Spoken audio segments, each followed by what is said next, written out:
So we'll take one question at a time. If you can introduce yourselves and direct your question to a specific speaker, that'd be great. Sir.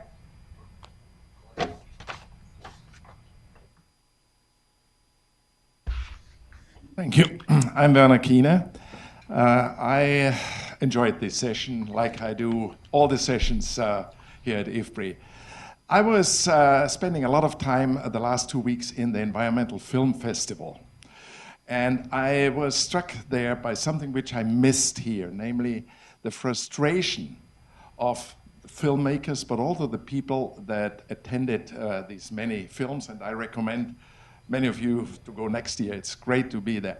But their frustration is about the political economy that is in the way of getting the changes that we want.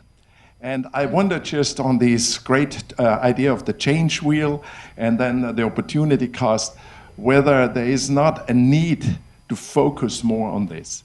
In the previous sessions of this kind, we always heard much more about the role of the private sector. This time, I'm glad actually it's not being repeated again, but there seems to be a disconnect there between our hopes that the private sector will be a faithful partner in this and the possibilities through the political economy to control the contributions that it can make.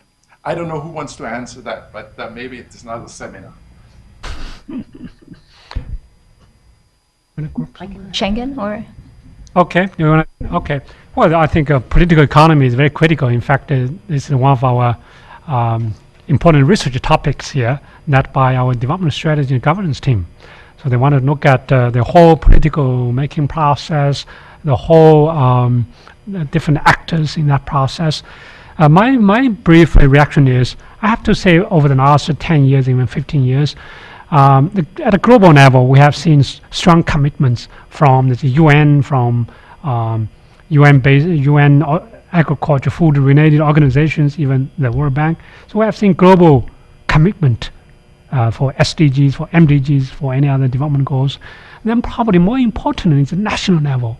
I just came back from Rwanda and Ethiopia. So I had a chance to see the top national leaders, prime ministers, deputy prime ministers. I can see from their heart, they really wanted to make some changes, wanted to achieve SDGs by 2030. In Rwanda, they even wanted to do it by 2020. Now, in Rwanda, it's very interesting how they could do it.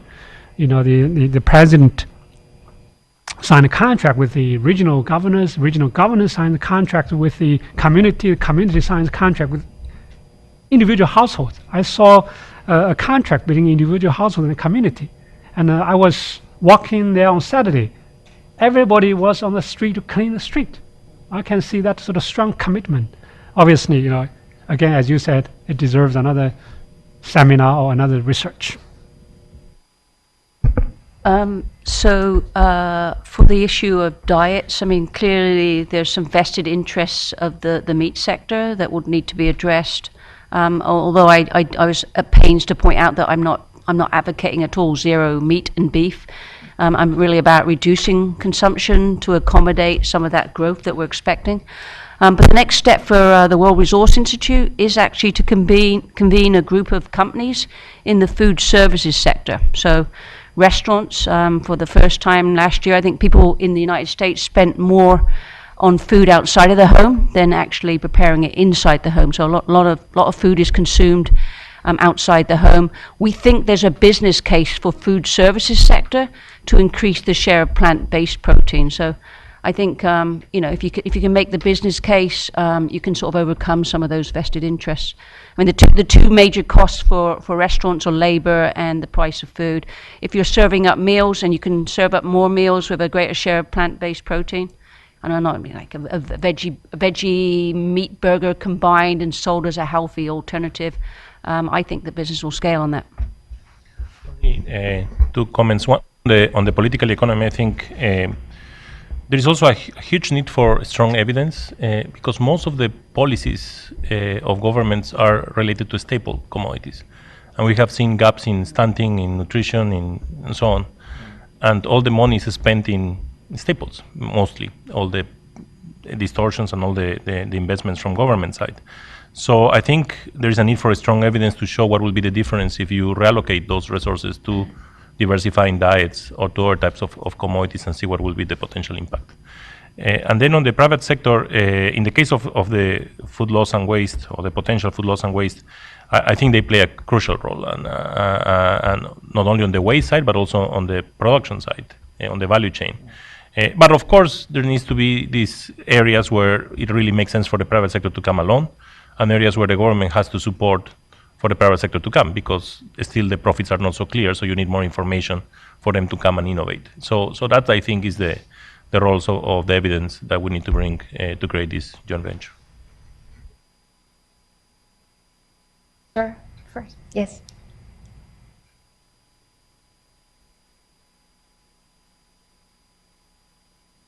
Thank you. Good afternoon. First of all, I'd really like to thank IFPRI for this report and these presentations today. They were just fantastic, and I would like to echo the unanimity of everything that you've said. My name is Tom Herlihy. I work with Land O'Lakes, a major agribusiness, cooperative-based agribusiness in the United States, but I work in the International Development Division. I really liked your presentation, Maximo, and I was wondering if, I know the IFPRI in the report focuses on the developing countries, but in some of the tables, you also have information about developed countries. And I wonder if it would be useful, and if the World Resource Institute is going to convene a meeting, if they know about some of the things that are going on, like France recently banning restaurants from throwing food away. And the effort here in the United States between the the Grocery Manufacturers of America, the National Restaurant Association, and the Food Marketing Institute to come together to start campaigns in supermarkets to buy, quote, ugly fruit, which is then discounted. And this is also going on, I know, in the UK at Aldi and Waitrose and some other supermarkets. So I'm hoping that, you know, some of these innovations that are going on in the United States could be taken to scale through good publicity and raising awareness. I do have a question, though, and I don't know who to address this to. So in the tables in here, and they're terrific tables, the share of agricultural expenditures and total expenditures, I want to talk about Sub-Saharan Africa, because under CATUP, there was a commitment to spend 10% of GDP on agriculture. And again, the only country in here is Malawi. And we all know Malawi is subsidizing the price of seeds and fertilizers. But I was wondering, and perhaps Dr. Fenn can speak to this, why are these countries falling behind, and why aren't they doing more to spend more in agriculture, and not just on staple crops? Because I agree that that's where most of this is being spent, but to support other types of research and other types of productivity and marketing. Thank you very much. Well, on the expenditure side, well, in fact, I used to work on the public expenditures. We have a big database that we publish this annual data there. I think right after the CATUP was signed in 2003, many countries began to increase their spending on agriculture. I think from average about 4% in 2003 to probably 6% until maybe 5 years ago. But recently, because of financial crisis, because of many other reasons, the commodity prices have come down. I see the agricultural support has also come down. So I think this is probably general macroeconomic issues. But the good news is agriculture growth has been very high in Africa. That's part of probably some of the lack sort of impact. You know, if you invest today, the impact will be after 2 or 3 years. So I really hope that Africa will resume their upward trending in agriculture investment. Jürgen?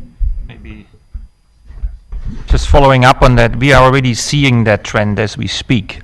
Because of the low oil prices, the commodity shock, a lot of African countries and others around the world are now reevaluating where to generate growth and revenue, and agriculture for most of them is sort of the first option. I can name many countries where we're now having conversations to reinvest heavily in the agriculture sector. And of course, we always say, well, we knew that years ago, and why? But that's exactly the trend that we're seeing right now. So it's actually encouraging. It's not too bad. Of course, they have budget constraints, so doesn't immediately translate to get to the 10%. But rest assured that we, just like Schengen and his team, continuously have these conversations to ensure that the leaders in these countries understand that these investments give you the highest return for poverty, and many times the highest return economically and financially as well. Let me make one other point. I'm really glad that you pointed out some of the very good innovative pilot work that's being done around the world, in Europe, in the United States, and in other countries, to try to address some of the issues that we put on the screen this morning. How do you influence consumer behavior? How do you reduce waste? There is a lot out there. Let me just share with you, we are in the process of building up a global chefs network. And this is the World Bank, right? It's not like blending for chefs, but we're building this up because we believe they are a key to the conversation with the consumers. Global chefs have hundreds of millions of followers on TV and on the internet, and many of them have a passion for one or two of the things that you saw on the screen today. They either are passionate about helping the poor, they're passionate about not wasting food, they're passionate about the origin of food, they're passionate about organic food, they're passionate about all sorts of things. So the idea is to harness that passion individually and bring it together in a global chefs network, have them sort of hopefully align around that broader framework that we outlined in various dimensions, starting from production, through the way you treat your food in the process, through the way it's consumed, and the whole waste conversation, and the health implication and nutrition implications, and have them be a part of the champions that will be needed globally to shift this. They have star power, as you all know. All of you know a famous chef. There's hundreds of them. I didn't know that. And, I don't watch a lot of TV. I like cooking, but I don't watch a lot of TV. But since I'm in this space now for a year, I'm absolutely blown away by the number of chefs globally in every country we go to that are not only just in it for the business because they have a 3-star Michelin restaurant, but they're doing other things. And so we're pulling them together, and then we are trying to link this up with what's called the Cities Alliance. There are now over 100 cities, New York being one of them, Shanghai is another one, where the mayors have made sustainability commitments to their cities. It's called the Cities Alliance, and they try to do lower footprint in their cities, they do lower energy consumption, et cetera, sustainability broad speak. And the food part in urbanization is a very big part of the challenge for a city. Where does the food come from? The entire footprint it generates, the waste that you have to deal with, etc. So we link those up and thinking of having hundreds and hundreds of events over the next 2 years, city by city, where a famous chef or a locally well-known chef, a city mayor with a compassion, any one of us in the development space come together and have public events, broadcast widely, to begin to shift the thinking around those themes. So this is just one of several things that we're pursuing. This is quite out of the box from where I come from. It's not what we typically do in the agriculture department in the World Bank.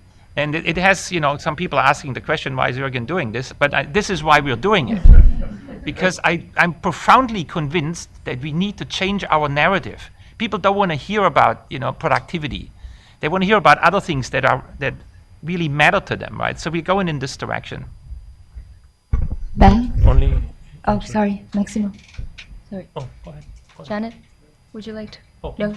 No, only one comment on. So we have the G20 in Turkey launched this platform with on the technical platform on food waste and loss with IFPRI and FAO. Is hosted in FAO, and that is exactly what you mentioned: is to put all the best practices that are there. The US initiative, the Turkish initiative of wheat, for example, all the different initiatives, to post them and to document them properly so that other countries can learn from them. But it also is trying to aim to do behavioral change, which is linked to what you were referring, Jürgen, before. So we need to figure out ways to create this behavioral change so that the waste is reduced. And that implies policies, regulations. It could be taxing if you leave food in the plate, for example, like Korea is doing. So learning from all the potential best practices, that's the idea of the platform, and it's G20, so it's developed countries involved directly on this. I'll just make a small intervention here. I'm really glad that the report has the word food on it and not agriculture, because I think when people talk about agriculture, they immediately go to the production side, which of course is important, but it's only part of the solution. You have to sort of be thinking about the consumption side. And we did actually quantify, remember I talked about the menu of solutions, both production and consumption. We have actually quantified the contribution that reasonable efforts at those things are reducing food loss and waste. That closed the 70% gap by 20%. Getting bioenergy out of the food system, that was another 15%. Reducing, actually getting replacement fertility levels down faster in Sub-Saharan Africa, that gave us another 10%. But the biggest contribution of all, and this wasn't zero, everyone's vegan or whatever, but it's basically shaving off that red, bringing people down about 60 grams of protein. That contributed, it closed the gap by 30%. So it was the biggest out of anything we've quantified to date. And as I said, that wasn't eliminating meat, as you've seen in some of the recent studies. IFPRI?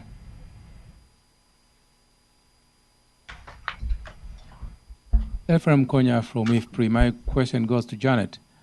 I saw in your graph, which was very interesting, that animal-based proteins account for the smallest share in Middle East and North Africa. The rule of thumb that we have is that the higher income, the more animal-based their consumption is. But how do you explain that you have animal-based protein from in Africa higher than the one that we have in Middle East and North Africa? All of those numbers are from FAO statistics. They're averages, though. Remember, they're averages, and as I said, they mask what's going on within countries between the rural and urban divide. And I also want to sort of say that, often people say to me, well, what about those poor African livestock farmers? What are you going to say to them about reducing meat? And my view is there's going to be plenty of room and demand for their meat because there's an 85%, expected growth. We've already got overconsumption. We just got to we've got to dampen that and bring it down. So. Don't envision any pasture lands going to waste. Hi, Sarah Lauder from Food and Agriculture Organization, and I work on the State of Food and Agriculture report.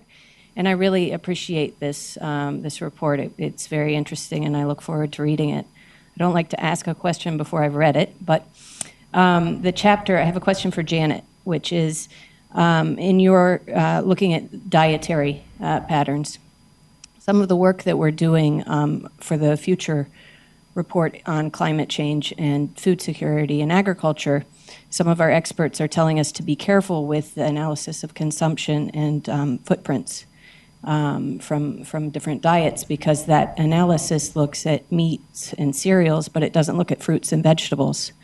So I'm wondering if you ran into those issues for the chapter that you looked at. Did the analysis also consider fruits and vegetables, or was that not possible? Is that an issue you ran into? Thanks. So I'm not sure if I understood your question properly. We focused on the protein consumption issue just because we actually modeled 3 different types of shifts: issue of overweight and obesity, reducing animal-based protein in general, and reducing beef consumption specifically. Fruits didn't really come into that much because people don't eat fruits to get protein. Typically, you need a lot of apples to get the kind of protein you would need. I will say that a lot of the studies we saw that had looked at the GHG emissions associated with different food types did not look at the land use impacts associated with that. They just focused on the production-related greenhouse gas emissions. When you factor in land use impacts, especially at the margin, it's really quite astonishing. So just take the US diet, okay? 85% of the greenhouse gas emissions associated with the US diet, when you're factoring in land use impacts, are coming from animal-based protein sources. And of that, 50% of those greenhouse gas emissions are just from beef alone, even though that's a sort of small sliver of the total protein sources. So the GHG accounting is something to really look carefully at, particularly in how land use impacts are being handled. One point here, I think from nutrition and health perspective, one requires a balanced diet. So a little bit of everything, rice, bread, vegetables, fruits, fish, a little bit of meat. So more balanced diet will lead to much healthier it's a not only healthier body but also very strong sort of a cognition skills, particularly for children. But how does that affect the climate change, particularly fruits and vegetables? I don't know. I have not seen much study. Maybe Tom, have you seen any sort of studies look at the impact from vegetables and fruits? That's something I'm not familiar with. Okay, so that's a very important research topic. As a researcher, Nesta, we identified an important research topic. Maybe while you're all thinking about more questions, and in the same way, and I think one of the biggest challenges we face is that we don't actually really know what a healthy diet should look like, or that people have different views of what a healthy diet is. If you have a clear objective, you are much more likely to reach it. In this case, it's very, very hard. There are healthy, relatively healthy populations around the world based on very different diets. So it's always what I find in these conversations is that people say, yeah, but, and where is the evidence? And so this is going to be a big challenge. And I feel unless we get to the bottom of this, unless we can actually say, this is in a ballpark, we can say, yes, maybe 86 kilos of meat per capita per year may not be right, may not be good, right? But then that's where it stops. When you actually try to define what it is you're aiming for, it becomes very tricky. So one of the thoughts we've had at the World Bank is to what will it take, because this is like the nutritionists and the doctors and everybody around the world has a different view. How do you get these different views consolidated? And we were thinking about the IPCC. 20 years ago, people were all over the map. The researchers were all over the map. What is this climate thing all about? So they knocked heads together, got 4,000 people working on it, every angle, every aspect, every dimension, down to the last dot, to try to come together to a consensus of what the issue is we're looking at and how we're going to tackle it. Maybe that's what the world needs in the diet and nutrition. Because unless we have a clear target where we want to aim, what we want to aim for, I fear it's very difficult. We will end up in this ideological conversation. When I'm in China and I talk about meat consumption, Schengen knows this really well. Yeah? But what do you say? What, 30 kilos? 40? What's the right? Yes, we know it's balanced is better than non-balanced, but there is a broad range around that, right? And maybe it's not easy to tackle, but I feel we need to at least invest a serious effort in trying to understand what is actually a healthy and a sensible diet for people. And that may be quite diverse, but we need to somehow capture it, because otherwise we can't drive towards it, quite frankly. And to go back to that political economy question, when the US dietary guidelines were launched, I think most people would say that they were definitely influenced by special interests. Sir? Yeah, okay. Good afternoon. My name is Iftikhar Mustafa from the Global Agriculture and Food Security Program, which is housed in the World Bank. Schengen and Beth, you mentioned about the smallholder farmers, and I think Schengen, on your slide, it talked about the importance of smallholder farmers with respect to the SDGs. Now, in the GAFSP program, we are initiating a pilot project on what we call the missing middle for smallholder producer organizations. And here is my sort of, our analysis is that for the smallholder farmers themselves to engage with the private markets sometimes is quite difficult. You need aggregators, and essentially the aggregators are these producer organizations or agriculture-focused CSOs and so on. And for these producer organizations, in many cases, especially in Africa, the importance of technical expertise, knowledge, not just technical, but leadership training, all these are important. So that's one side of the equation. And the other side of the equation is how do you link these producer organizations to the value chain actors like seed producers, fertilizer producers, and try to see how you can crowd in private resources. Someone mentioned about the private sector. And in fact, in the pilot we are doing, we are trying to engage the private sector to see how we can crowd in the private resources, even though it may be small, but at least start the conversation. So the question is that in the report, have you looked at the producer organizations aspect of this and how important this is in terms of reaching the SDG goals? Thank you. Kathy, why don't you go ahead?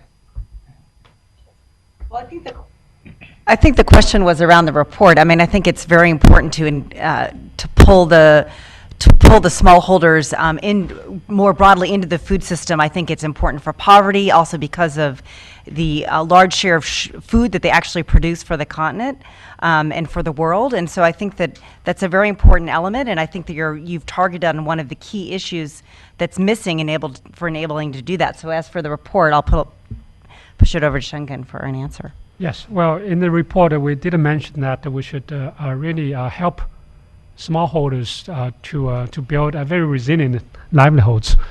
So here I argue that for smallholders, we should not protect them at any cost. So some of them should move out if there is opportunity in the cities, in non-farm employment, right? So Vietnam, China, even India now, you have lots of people moving to the cities. So when they move to cities, they're out of hunger and malnutrition. That's the study we have found. Then for the smallholders who left behind, they need to move up. So move out and move up. How do they move up? Obviously, they have access to assets, to markets, to services, and organize themselves as cooperatives or farmers' organizations, so they can increase their bargaining powers when they deal with the private sector. So moving up and moving out. And to facilitate that process is the role of the public sector, public policy. And there is another separate report from IFPRI maybe 2 or 3 years ago to look at the smallholders' pathway to be out of poverty or undernutrition. I actually think the private sector may be an increasingly important partner within the value chain, because the change that I've sort of seen in the last sort of 5 or 6 years is food companies in particular are paying much more attention to their supply chain. I mean, you've got the Oxfam behind the brands, rainforest, the deforestation, child labor concerns, forced labor in your supply chain. So the large food companies, branded and care about the reputation, are very much focused on what's going on in their supply chain, setting targets around it. So way beyond their fence lines now. So there may be opportunities there. Only one comment. We call it horizontal coordination because you can have cooperative farmer groups and so on and so forth. But the reason is economies of scale. So agriculture is no longer neutral to size, so because of the standards and so on and so forth. Now, there are 2 ways. One is creating innovations, institutional arrangements like cooperative or farmer groups or corporations like Vietnam, for example, and now China, in which each farmer will give the share of land, 1 mu in the case of China, 1 hectare in the case of Vietnam, as a share of the whole corporation. Then there's a high-tech manager which handles the corporation and assures that you have this horizontal coordination. But then the other is the issue of renting land and the capacity of farmers, if they want to move to the urban city, as Chengen mentioned, what is the capacity of them to get a rent for that land? And that's the renting in and a clear market for that, and that implies property rights. So not necessarily it's agrarian reforms that we know don't work and have failed in many cases, but also trying to figure out how you can create a market in which you can create this renting market to be able to create the scale that can be coordinated, or horizontal coordination through institutions. Now, the problem, and we have a program on horizontal coordination, is how you strengthen the institutional capacities of those aggregators. And that requires a lot of things, because it can go from buyer constraint, that they cannot buy the commodity to aggregate to be able to commercialize with a bigger wholesaler. It can go also that you don't have the technical skills behind, and also it's behavioral issues of leadership and so on and so forth. So how you can develop institutions that no matter who is the leader, they will work properly, and that's something that needs to a lot of research and innovation to do that. Rachel?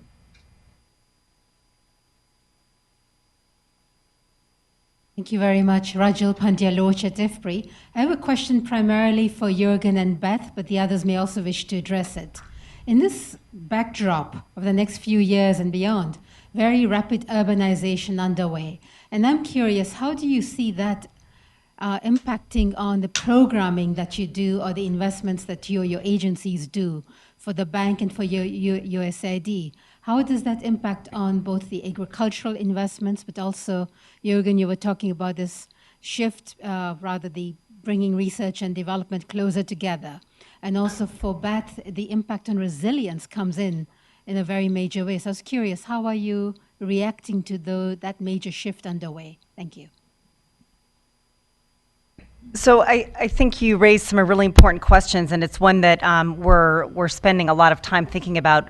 How does Feed the Future move forward?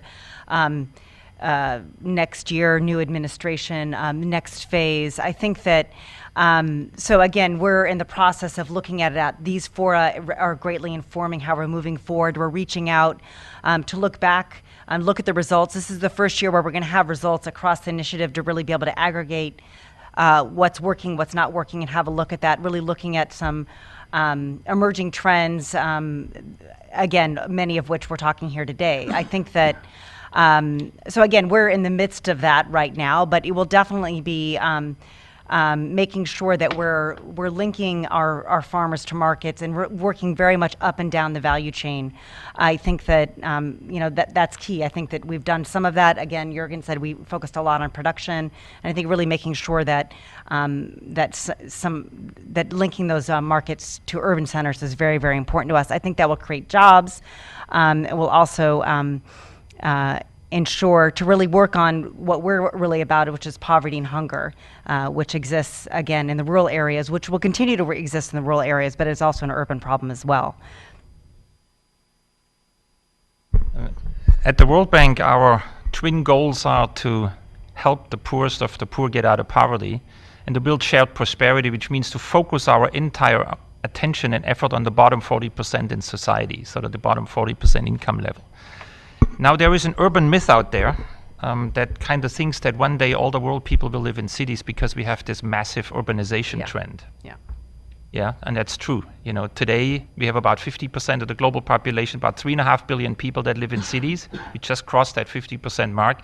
3.5 billion people will live in rural areas. By 2050, we will have maybe 7 billion, 6.5 to 7 billion people living in cities, but we will still have 3.5 billion people living in rural areas. I want you all to never forget that. And the rural population will not decrease between now and 2050. The urbanization rate will move people into the cities, but the growth in the rural areas will remain the same. The poor, very likely in most places that we work in, will also remain in the rural areas. Yes, there will be poor in the cities and they may increase, but still the major focus and the challenge will remain in rural areas. Also, mind you, people who migrate, those who leave the farm, are typically those who have an education, have a skill, have something, are at the right age. Who is left behind is those who are not. So you actually get a skewing over the next 30 years between the urban and the rural population. So I do not see, and we have these conversations on the 12th floor in the World Bank, I do not see a massive shift of resources or programming away from agriculture into city development, even though we do increasingly interesting things around city development for all the reasons that we know well. They have major challenges as well, but it will not result in an either or. I think we are crystal clear that the problem will remain and that we need to continue to focus on that. We also need to be crystal clear that even if a lot of the smallholder farmers today that have 1 mu or 1 hectare move to the cities, those who are left behind don't have bigger farms. I just gave you the number. Maybe a little bit. Maybe instead of 1 mu, you have 2 mu. Maybe instead of 1 hectare, you have 2 hectares, because the others are doing some other job. But profoundly, smallholder farming will stay with us for generations to come, no matter whether we like it or not. And if we want to help those who are poor and need our help, that's where we need to work, not in those where the transition already happened. So that, in a nutshell, is how we think. I just wanted to, agree with a lot of what Jürgen said. We held a roundtable here at IFPRI yesterday of a small group of researchers, thinkers, experts in the area, and a lot of that discussion did come up. Would we be shifting funding to urban areas? And I think that for a lot of the statistics and the reasons that Jürgen raised, I think that we will remain a focus on rural areas. But again, it's that connection to markets, I think, that will continue to increase in importance. If I may, one very interesting conversation, of course, that's coming up more and more is what about urban agriculture? What about peri-urban agriculture? What about new technologies? The whole game is changing around what's possible today that wasn't possible 10 or 15 or 20 years ago, right? Now you have solar panels which you can stick on a container in the middle of the parking lot in the middle of any city on the planet and produce a ton of vegetables in it with very low energy cost and water use. And this is great. And I certainly believe this will increase, it will grow. We will reconnect a lot of city folks with their source of food.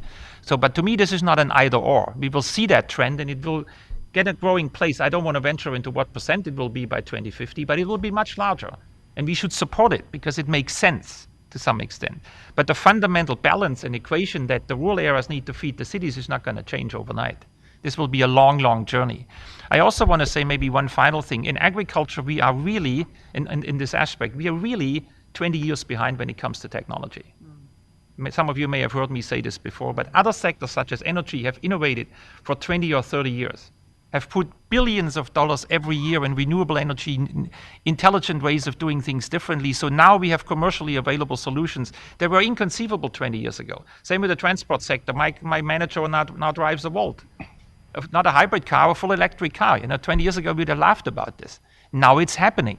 And it will continue and it will get more and more. In agriculture, the way we go about producing our food is profoundly the same way we did it 100 years ago. We do it a little better, but not a lot better. We still waste 60% of the fertilizer that we throw at it in developing countries. 60% of the nitrogen that people purchase with the money they don't even have ends up in the air or in the water. It is Stone Age technology the way we go about our food production. And we don't invest the same billions that the other industries are investing. We should be investing 100 to 200 billion in agriculture research that creates the innovations that we need to change all these things that we've just put on the screen here before, and it's not happening. So I just want to leave that one with you as well. We have a couple minutes left, so I just want to take one more question from Peter, the back. And sorry, we won't be able to get to all of your questions. Peter Hazel, IFPRI retired, sort of retired. I was tempted to ask the panel members what each of them had for dinner last night, but then I realized you might ask me what I had for dinner, so I won't do that. The world global food system is a private market-driven system. Yeah. It's not just the food industry that's private. The smallest farmer is private too. Right. All the people down the value chains are private. The whole thing is a big market-driven system. And really the consumer is king. What the market wants is what drives the whole system. So I think the consumer is the place to start. But what worries me a bit is that the consumer is very much influenced by the food industry. You've got billions of dollars, many jobs at stake invested in the food industry. And when you turn on your television, you see a football champion biting into a triple-decker cheeseburger. If you want to fill the world with love, you've got to drink your Coke. Your kiddies have got to eat their Wheaties if they want to be sports champions. When you're indoctrinated with this stuff continuously, I mean, how do you really fight back? Is getting a chef to put something on his website really going to offset this kind of campaign? There's a huge inert industry here that has to defend its position, supporting the current consumption patterns that we have. And one sort of reminded of the problem of smoking. Very similar situation, huge investment by the tobacco industry. Lots of advertising, the Marlboro Cowboy and all those things. And the way it was solved in the end was direct interventions. High taxes on cigarettes, banning cigarette advertisements, particularly on television. I think health insurance premiums were higher for smokers and things like that. There's other lessons from there that if we really want to get rich people, in particular, to change their consumption patterns, we're really going to have to intervene in a much more overt way, that tinkering with market instruments isn't going to do it, given the level of inertia in the industry. Well, I can start. I can tell you what I have had a dinner the day before yesterday, but not yesterday. Because the day before yesterday was much healthier. I think one of the issues we have not discussed is how can we really internalize some of the externalities in pricing the food. For example, Janet said that, well, the beef uses 7 times more resources than pork and the chicken. Why don't we let them pay the prices? And the carbon emission, and more carbon emission. And it probably also has negative health impact. Can we internalize all this negative impact into pricing? Well, we let consumers consume if they're willing to consume beef. Let them do it, but they have to pay the full price, resources, carbon emission, and health. Now, obviously, some poor people also wanted to have a more balanced diet, right? So eating either meat, fish, is the best way to solve some of the so-called hidden hunger issues. There are probably some special policy, particularly social protection, can really help. So great question. I mean, I didn't sort of really finish my presentation. I talked about, we'd analysed these shifts that had already happened in the marketplace and tried to learn from them. I mean, the next steps for us, as I said, is to sort of convene companies in the food service sector, very large companies, to use some of these approaches that are well used in corporate marketing. What I didn't say was a lot of those shifts, they actually were often done in partnership. They were using sort of sophisticated marketing strategies, but there were also often NGOs involved. So the cod to pollock fish fish stick example. There's a Marine Stewardship Council. There's a whole campaign around cod and its sort of depletion. Another example was the low alcohol beer in the United Kingdom. So there, what happened in 2010 is the U.S. government said, we've got this big lager-lout problem here. They told the alcohol industry that you need to take 1 billion units of alcohol out of your market, or we're going to there's a very thinly veined legislation. And so the alcohol industry didn't want to lose market share, but yet they had low alcohol beers, but no one really wanted those. And so some of the strategies that I talked about in the shift wheel were used. So one was the taste of low alcohol beer. It's not nice, because the alcohol is what gives it good taste. But Molson Coors, they launched a whole new brand. It's called, it wasn't even called a low alcohol beer, but they had the ginger and lime flavor, so that masked that taste. The second thing was the UK government reduced the excise tax on anything that was 2.8% or alcohol below, but actually added tax on above. So that made this was now a lower cost product, but rather than pass that cost on to the consumer, they actually passed it on to the supermarkets or the retailers. And so now they got a bigger margin from selling low alcohol beer than the regular one. So they gave it prime time shelf time. So just these are the kind of tactics that we can use, but usually it's a combination of marketing strategies, NGOs in the case of the UK also campaigning against lager louts, but the government taking action, and sort of together you can kind of get that sort of magic thing that will actually help you take some of these examples to scale. I'm afraid that we're out of time. Okay, one more for Maximo to wrap up, and then very quickly, Peter. I think the food market is very far from a perfect competitive market where you have full information and producers and consumers are making optimal choices based on that. I think it's a very distorted market where you have a very high concentrated both sides. On the producer side, is highly concentrated. So we have to look at it differently. Second, it's a lot related to processed foods, with a lot that food is an input. Therefore, for me, saying that if I want to reduce sugar content, I have to put a tax in sugar is not as easy as that. It could create negative effects, and companies could be increasing even the content of sugar because of the tax to increase the addiction to the sugar. So we need to be very careful on those type of policies. And the last comment, and I stop, is it's a lot of behavioral thing. Even linked to your example of smoking, there is a very nice video where kids ask for cigarettes to adults which are smoking, and they give them all the 20 different explanations why they shouldn't smoke.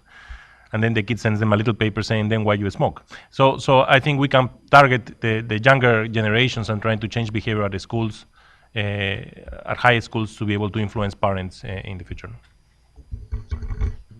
Having listened to the discussion, I'm confident that you're going to be leaving this place with a better idea of how we can achieve a sustainable global food system. Thank you very much for coming, and we'll see you at our next event next Wednesday.